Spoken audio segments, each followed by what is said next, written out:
இது எங்கள் பாட்டியோட சீக்ரெட் ரெசிபி. இது முதல்ல பச்சரிசியை நல்லா ஊற விடணும். ஒரு 3 மணி நேரத்துக்கு ஊற விட்டுட்டு அப்போல்லாம் உரலில் தான் நாங்கள் அரைப்போம். இது மிக்சி ஜாரில் போட்டு அரைக்கணும். இது சம்மர் டைம் இருந்தால் தான் இந்த மாதிரி ரெசிப்பியை செய்ய முடியும். இது சீசனல் ரெசிபி. இது என்னென்னா பதநீர் ஆப்பம். பதநீரில் இந்த ஆப்பம் பண்ணி பாருங்களேன், அவ்வளோ சூப்பராக இருக்கும்.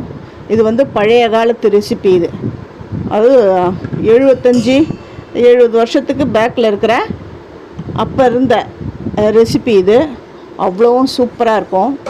இதுக்கு முதல்ல பச்சரிசியை நல்லா அரைச்சிட்டு அப்புறமா ஒரு கிண்ணத்தில் போட்டு வச்சுக்கோங்க. இதை புளிக்க வைக்கணும். ஒரு நைட் ஃபுல்லாக ஃபர்மெண்ட் ஆக விட்டுட்டு அதுக்கப்புறமா இதில் ஆப்பம் பண்ணணும். இதுக்கு கொஞ்சம் அந்த பதநீரையும் கொஞ்சம் 2 நாள் முன்னாடி புளிக்க வைக்கணும். புளிக்க வச்சு அதை சேர்த்துட்டு நீங்கள் ஆப்பம் பண்ணி பாருங்களேன், அவ்வளோ சூப்பராக இருக்கும். அந்த மாதிரி டேஸ்ட் நீங்கள் இது வரையும் நீங்கள் சாப்பிட்டுருப்பீங்களா எனக்கு தெரியாது.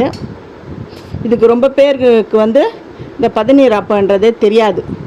நம்ம பழைய காலத்து ரெசிபி எல்லாமே நம்ம நிறையா அழிஞ்சிட்டு வருது. அது இப்போ வர நியூ ஜெனரேஷனுக்கு அதெல்லாம் தெரிய மாட்டேங்குது.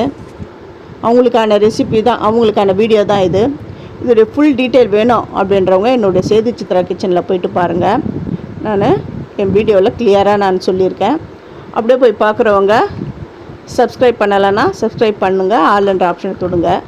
அப்போ தான் நான் போகிற ஒரு வீடியோவுடைய நோட்டிஃபிகேஷனும் உங்களுக்கு காட்டும். உங்களுக்கும் யூஸ்ஃபுல்லாக இருக்கும்.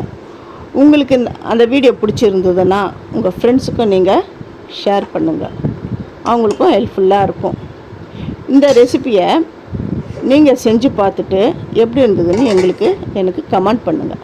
அப்போ தான் எங்களுக்கு மேற்கொண்டு சில ரெசிபிஸ் போடுறதுக்கு கொஞ்சம் ஹெல்ப்ஃபுல்லாக இருக்கும், ஒரு ஊக்கமாகவும் இருக்கும்.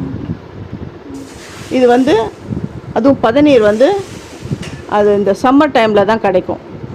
இப்போ எல்லா இடத்துலையும் நிறைய ரோட் சைட்ஸ்லாம் அந்த நுங்கு இந்த பதநீர்லாம் விற்கிறாங்க.